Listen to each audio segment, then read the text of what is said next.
ওসমান হাদির শহীদ ওসমান হাদির শুধু নিথর দেহটি একবার দেখার জন্য যে কি পরিমাণ ভিড় করে আছে সেটি আপনাদেরকে দেখাচ্ছি। এবং আপনারা দেখছেন যে কঠোর নিরাপত্তায় 4-5টি স্তরে কিন্তু নিরাপত্তা স্তর করে বিস্তরণ করে কিন্তু তার নিথর দেহটি নিয়ে যাওয়া হচ্ছে। আপনারা দেখছেন যে ওসমান হাদির যেই মরদেহটি রয়েছে এই মুহূর্তে কিন্তু তার যে অ্যাম্বুলেন্সটি রয়েছে সেটি কিন্তু সোহরাওয়ার্দী উদ্যান থেকে বের হয়ে সেই ফ্রিজিং যে অ্যাম্বুলেন্সটি রয়েছে সেটি কিন্তু সোহরাওয়ার্দী উদ্যান থেকে বের হয়ে কিন্তু এই মুহূর্তে কিন্তু হৃদরোগ ইনস্টিটিউটের জন্য রওনা করছেন।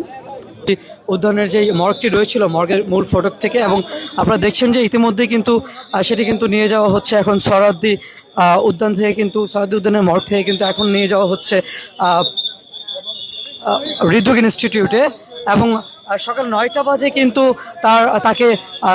তার নিথর দেহটি কিন্তু এখানে নিয়ে আসা হয় 9টা 45-এ, এবং 9টা 45 থেকে কিন্তু ঠিক 11টা 55 পর্যন্ত তার এই ময়নাতদন্ত কার্যক্রমটি চলমান রয়েছিল। এবং এখন কিন্তু সেই কাজটি সম্পাদন করে কিন্তু এই মুহূর্তে কিন্তু তাকে নিয়ে যাওয়া হচ্ছে আবার পুনরায় হৃদরোগ যে ইনস্টিটিউট রয়েছে সেখানে নিয়ে যাওয়া হচ্ছে।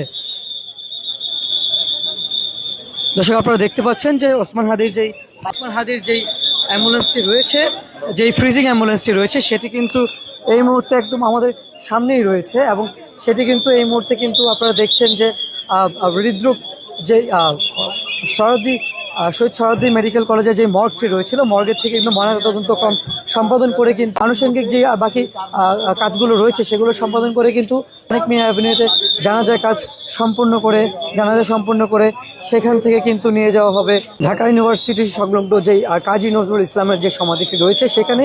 এবং আপনারা জেনে থাকবেন অবশ্যই যে সেখানেই কিন্তু তাকে সমাধি করার জন্য কিন্তু ব্যবস্থা করা হয়েছে। ওসমান হাদির জানাজাকে কেন্দ্র করে কিন্তু আমরা যতটুকু জানতে পেরেছি কঠোর নিরাপত্তা মোতায়েন করা হয়েছে যে মানিক মিয়া অ্যাভিনিউ রয়েছে, এবং তার আশেপাশের রাস্তাগুলো যেগুলো রয়েছে সেগুলো কিন্তু সর্বসাধারণের জন্য কিন্তু বন্ধ করে দেওয়া হয়েছে। এবং আরেকটি বিষয় যদি আমরা আপনাদের জ্ঞানে রাখতে চাই, সেই জানাজাকে কেন্দ্র করে কিন্তু সকাল থেকে কিন্তু মানিক মিয়া অ্যাভিনিউতে কিন্তু প্রচুর পরিমাণে আমরা সাধারণ যে উৎসুক জনতা, যে ছাত্র জনতা রয়েছে তাদের কিন্তু উপস্থিতি দেখতে পেরেছি। এবং সকাল থেকে কিন্তু আমরা এই ইনস্টিটিউটের সামনে অবস্থান করছিলাম। এবং আপনারা দেখছেন যে পুলিশ প্রশাসন থেকে শুরু করে আমরা কিন্তু আর্মি এবং বিজিবি উপস্থিতি এখানে দেখতে পেরেছি। এবং আপনারা দেখছেন যে ওসমান হাদির যেই নিথর দেহ সম্বলিত যেই